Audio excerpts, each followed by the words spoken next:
En el nombre del Padre, del Hijo y del Espíritu Santo. Amén.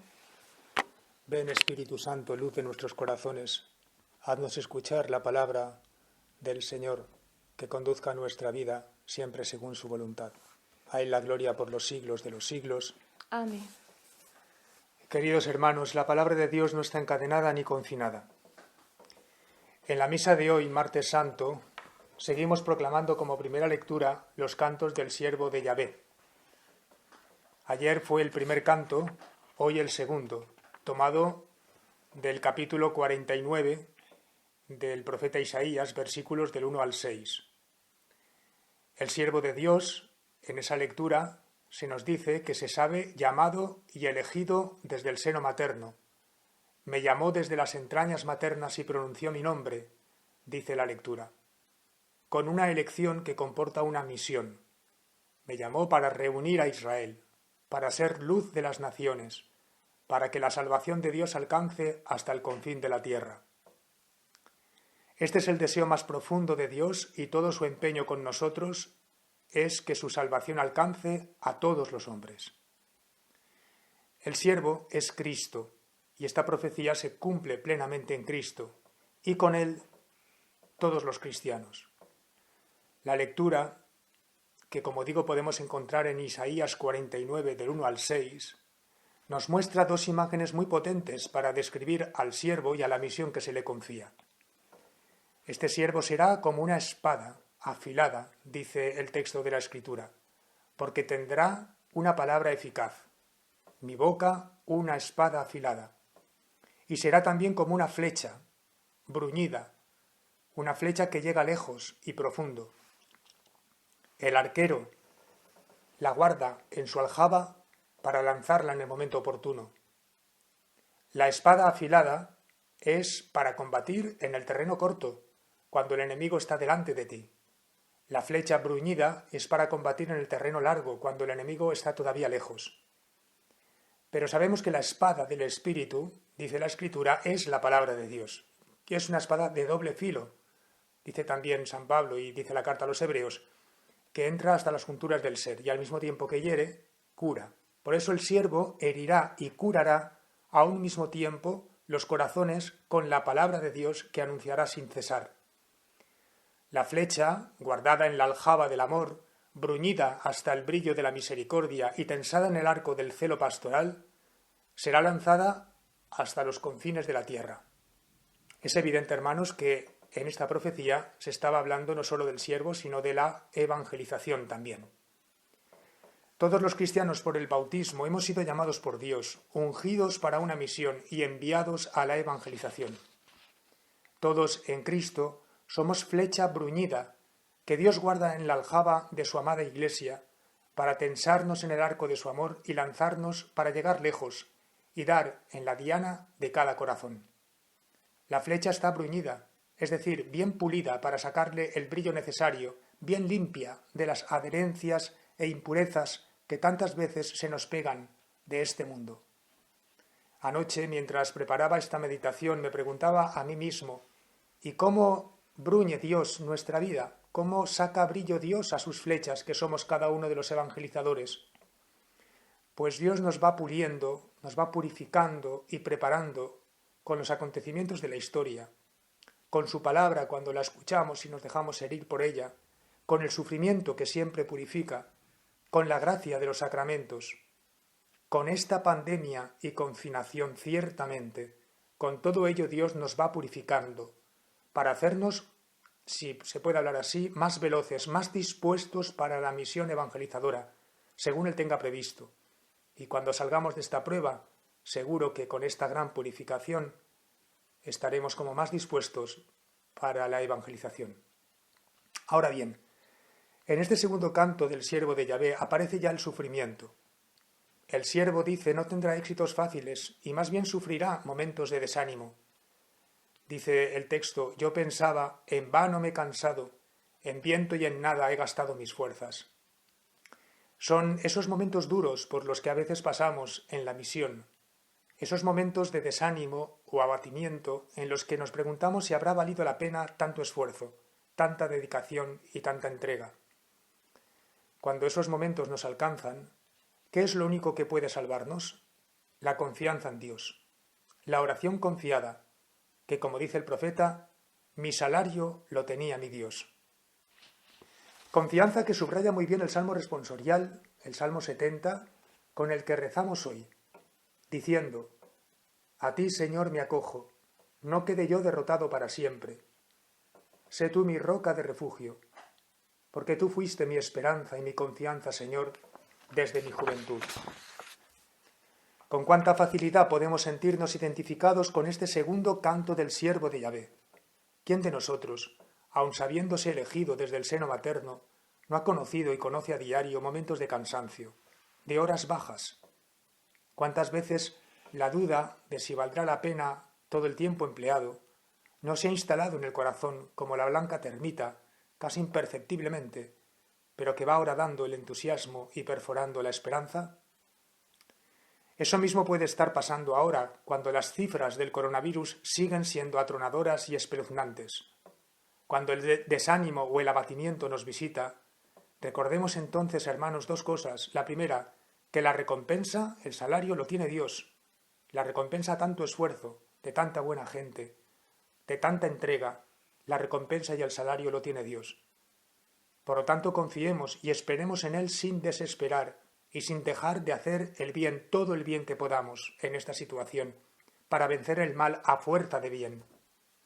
Y la segunda cosa que debemos tener en cuenta, recemos al Señor y digámosle con el salmista, nos acogemos a ti, Señor, tú eres nuestra roca y nuestro refugio, tú eres nuestra esperanza y nuestra confianza. Escuchemos ahora el Evangelio de este día, martes santo, Evangelio de San Juan en el capítulo 13, versículos del 21 al 38. Del Evangelio según San Juan. En aquel tiempo, estando Jesús a la mesa con sus discípulos, se turbó en su espíritu y dio testimonio diciendo, en verdad os digo, uno de vosotros me va a entregar. Los discípulos se miraron unos a otros perplejos por no saber de quién lo decía. Uno de ellos, el que Jesús amaba, estaba reclinado a la mesa en el seno de Jesús. Simón Pedro le hizo señas para que averiguase por quién lo decía. Entonces él, apoyándose en el pecho de Jesús, le preguntó, Señor, ¿quién es? Le contestó Jesús, aquel a quien yo le dé este trozo de pan untado. Y untando el pan se lo dio a Judas, hijo de Simón el Iscariote. Detrás del pan entró en él Satanás. Entonces Jesús le dijo, lo que vas a hacer, hazlo pronto. Ninguno de los comensales entendió a qué se refería. Como Judas guardaba la bolsa, algunos suponían que Jesús le encargaba comprar lo necesario para la fiesta o dar algo a los pobres.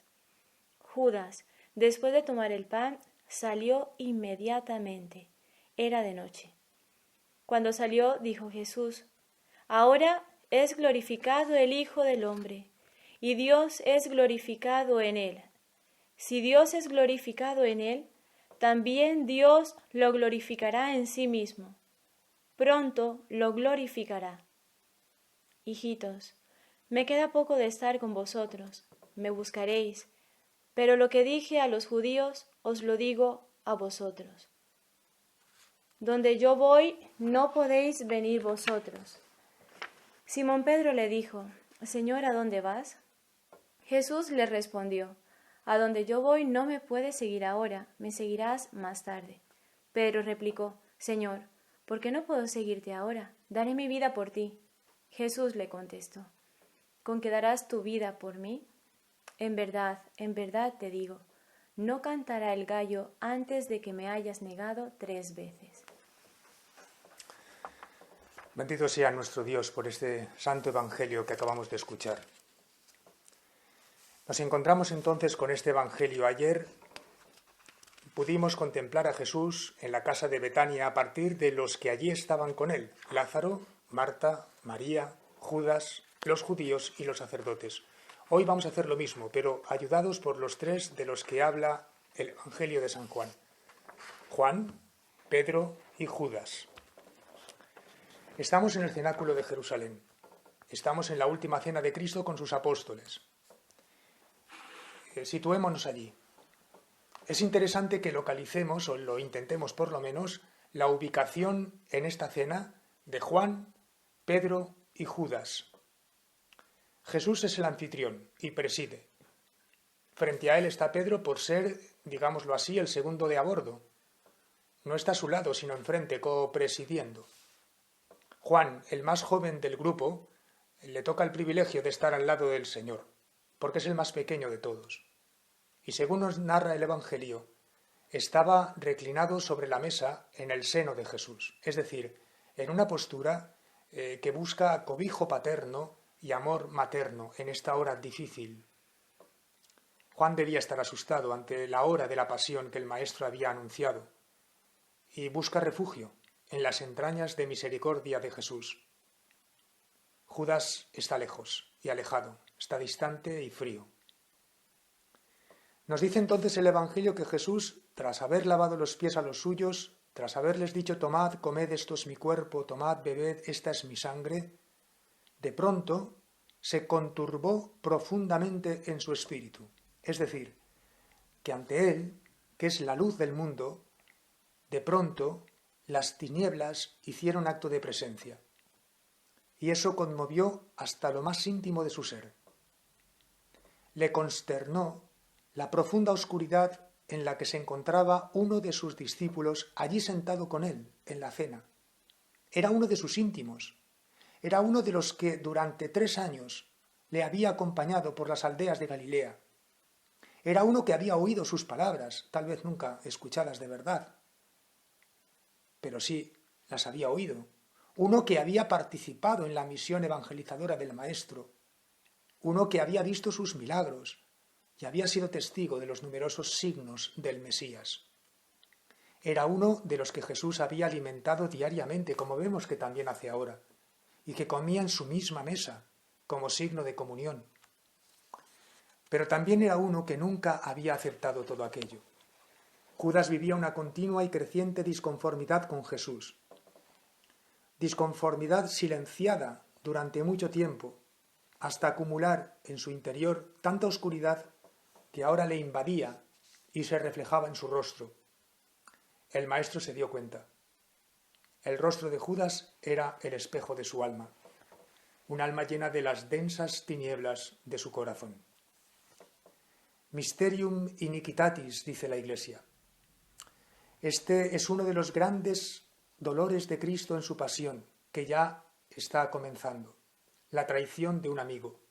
Como dice la Escritura en el Salmo 41, pero eres tú, mi amigo y confidente, de quien yo me fiaba, a quien me unía una dulce intimidad y con quien compartía mi pan, eres tú el primero en traicionarme.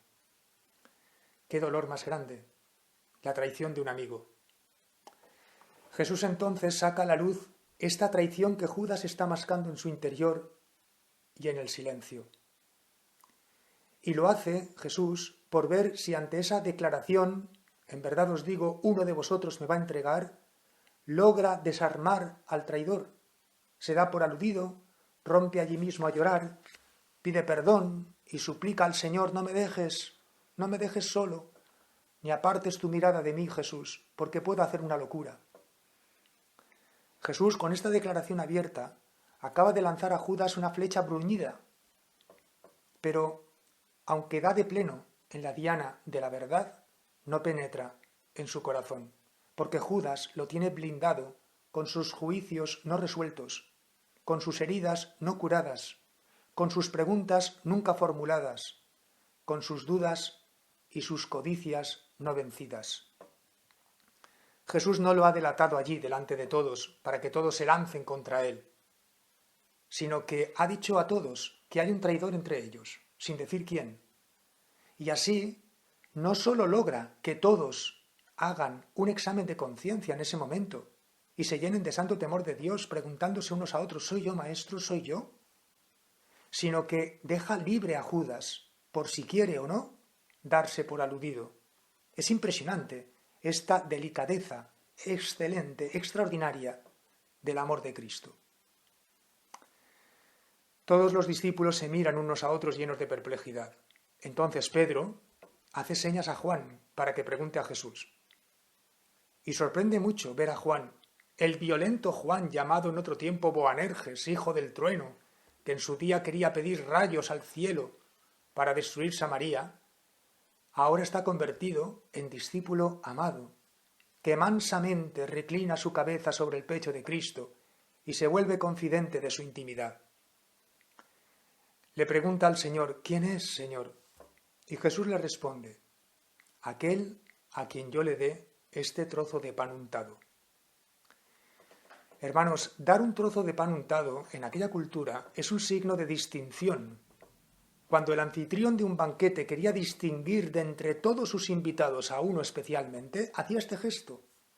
Y con ello expresaba ante todos los comensales la preferencia de aprecio y de afecto por ese invitado en concreto.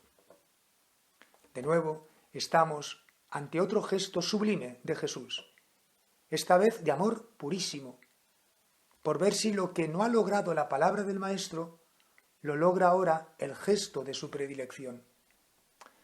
Pero no.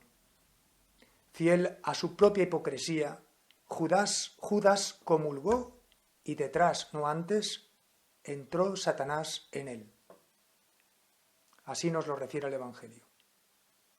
El diablo, cual león rugiente, que busca rondando a quien devorar, hacía tiempo que rondaba a Judas, y ahora ha entrado en él, porque Judas le ha abierto la puerta. El demonio, hermanos, solo entra en un corazón cuando, cerrándonos a la palabra y a los gestos de amor de Jesús, le damos nosotros voluntaria y libremente la entrada. Entonces Judas se marchó a consumar su traición. Dice el evangelista: era de noche. Ciertamente el sol ya se había escondido en el horizonte, porque así tenía que celebrarse la Pascua, pero San Juan se refiere sobre todo a la noche oscura del alma de Judas. Son las tinieblas del pecado. Entonces, sorprendentemente, Jesús, cuando ya se han cernido estas tinieblas del pecado sobre aquel lugar, Jesús dice: ahora es glorificado el Hijo del Hombre, y Dios es glorificado en él, y pronto todavía lo glorificará. Desconcertante esta expresión. ¿Qué significa esta misteriosa palabra? ¿Cómo es posible? El Mesías, que es la luz del mundo, está siendo vilmente traicionado, envuelto por las tinieblas del maligno que se ha apoderado de uno de los suyos. ¿Y dice Jesús ahora que es glorificado el Hijo del Hombre? O sea, ¿que ahora soy yo glorificado? ¿Qué significa esto? Hermanos, el amor humano es un amor de reciprocidad. El amor familiar, el amor conyugal, el amor de amistad es un amor que busca ser correspondido. Yo te quiero y espero que tú me quieras. Tengo detalles contigo y espero que tú los tengas conmigo. Yo soy fiel a nuestra amistad y confío en que también lo seas tú. Amamos buscando correspondencia de uno u otro modo. Y esto es humano y es bueno, pero es igualmente frágil y vulnerable, porque cuando no hay correspondencia al amor que se ofrece, o cuando por respuesta hay ofensa, esto produce decepción, dolor grande, y abre una herida que termina por debilitar el aprecio y el cariño hasta diluirlo en la amargura de no verse correspondido.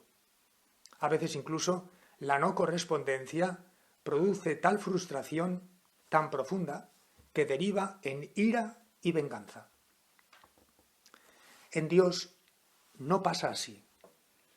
Nada de esto hay en Dios, porque Dios no deja de amarnos jamás. Ama a quien le ama y ama sin el menor retroceso a quien no le ama. Y ama incluso a quien le rechaza. Dios es amor y ama siempre, desde siempre y para siempre. Su amor es eterno, gratuito, fiel. Y Cristo, su Hijo, lo va a manifestar. Que Dios ame a los buenos, que Dios ame a los que le aman, lo entendemos. Pero que Dios ame a los que no le quieren, que ame incluso a los que le rechazan, eso ya es otra cosa. Cuando sale Judas a traicionar a Jesús, entonces es glorificado Jesús. Significa que todo el amor que Jesús había dado a Judas, que lo llamó, que lo eligió, que le reveló los secretos del reino, que le regaló tanta gracia y paciencia durante todos esos años, lo trató siempre con misericordia infinita, todo este amor obtuvo como respuesta la traición más vil, mezquina y horrenda. Un acto supremo de odio como respuesta a tantos actos supremos del amor de Cristo. Bien, pues en este momento, ante la ingratitud de Judas, ante la respuesta tan negativa y decepcionante del Iscariote, ¿qué es lo que sucede en Jesucristo? Cristo habla de gloria. Ahora es glorificado el Hijo del Hombre. ¿Qué clase de gloria es esta? ¿Por qué gloria si lo que vemos es traición? Porque si Judas sale para traicionar, Cristo saldrá del cenáculo para redimir. Y cuando Judas sale para entregar al Maestro, Cristo no solo no dejó de amarlo, sino que va a emplear ese mismo pecado para redimirlo. Va a dar la vida por él, y en la cruz pedirá a su Padre que le perdone. El pecado de traición, Cristo lo convertirá en gracia de redención. Amando a Judas, amando al que le traiciona, Jesús está mostrando el amor de Dios. Está permitiendo que salga del corazón podrido de Judas todo el odio, que es como el pus de una herida infectada. Cristo se deja alcanzar por el pecado de Judas, sin rebelarse, para poder perdonarlo, dando la vida por él. Jesús cumple aquí su palabra: no hagas frente al que te agravia, no devuelvas mal por mal, amad a vuestros enemigos y haced el bien a los que os odian. Sí, hermanos, esto es lo que dijo Jesús en el Sermón de la Montaña y lo está cumpliendo Él, es palabra viva que se cumple en Él plenamente. Podemos decir que la vileza de la traición de Judas es precisamente lo que pone en evidencia la grandeza del amor de Cristo. Así, amando a quien no lo merece, el sol del amor de Dios sale para buenos y malos, y la lluvia de su misericordia baja sobre justos e injustos. Sí, en este amor al enemigo se manifiesta la gloria de Dios, porque así como un médico se luce especialmente con el enfermo más grave, o el buen educador puede mostrar su destreza pedagógica con el alumno más difícil, así, en el Redentor del género humano, nunca luce más la calidad de su amor que cuando este amor aparece rechazado. Herido, Jesús sigue amando. Rechazado, Jesús sigue amando. Es una paradoja, pero es así. El mayor rechazo hacia Jesús es la mayor oportunidad para que aparezca todo el amor infinito de Cristo, mostrando que este amor está muy por encima de cualquier expectativa humana, que es más del cielo que de la tierra, que es amor divino y no humano. No es un amor natural, es decir, ajustado a la medida de la naturaleza humana. Tampoco es contranatural, es sobrenatural. Es el amor de Dios que está bajando a la tierra de los hombres, que tantas veces somos malvados, desgraciados, desagradecidos y traidores, como Judas. Cuando digo desgraciados es que nos quitamos la gracia de delante. Ha sido glorificado el Hijo del Hombre, porque la posibilidad de la gloria del médico está en el caso difícil del enfermo. La posibilidad de la gloria del maestro está con los alumnos indisciplinados. Y la gloria del Redentor está en amar hasta el extremo de amar a los que le odian, y de morir en redención también por ellos. Así que, hermanos, si la traición de Judas pudiera producirnos en este día tristeza al recordar también nuestras traiciones grandes o pequeñas, ese mismo hecho hoy es fuente de alegría en Cristo, porque eso mismo va a posibilitar que se luzca el amor de Dios en proporciones infinitas. Hoy podemos reconocer en este Cristo traicionado al mismo Dios al que tantas veces le hemos dado la espalda. Pero Cristo nos vuelve su mirada para recordarnos que nos ama y no desesperemos. Y marcha decidido al Calvario para conquistar nuestros corazones definitivamente. Cristo gestará en la cruz un hombre nuevo, el que con el espíritu del resucitado pueda amar hasta dar la vida, pueda amar al enemigo, no solo al amigo, sino también al enemigo, amar como Dios ama y vencer así todo mal a fuerza de bien. Dios te ama, hermano, Dios te ama, hermana, ten ánimo y no desesperes ante ningún pecado. Acude a Cristo, que jamás te rechazará. De Pedro no hemos podido decir nada hoy, porque ya me he extendido mucho, pero hablaremos del mañana, Dios mediante. Ahora volvamos la mirada a Jesús en esta Pascua y pidámosle que sane nuestras rebeldías y nuestras traiciones con el cielo de su amor infinito. Rezamos a la Virgen la oración que el Papa Francisco ha compuesto para este tiempo y que Dios os bendiga. Oh María, tú resplandeces siempre en nuestro camino como signo de salvación y de esperanza. Nosotros nos confiamos a ti, salud de los enfermos, que bajo la cruz estuviste asociada al dolor de Jesús, manteniendo firme tu fe. Tú, salvación de todos los pueblos, sabes de que tenemos necesidad, y estamos seguros que proveerás para que, como en Caná de Galilea, pueda volver la alegría y la fiesta después de este momento de prueba.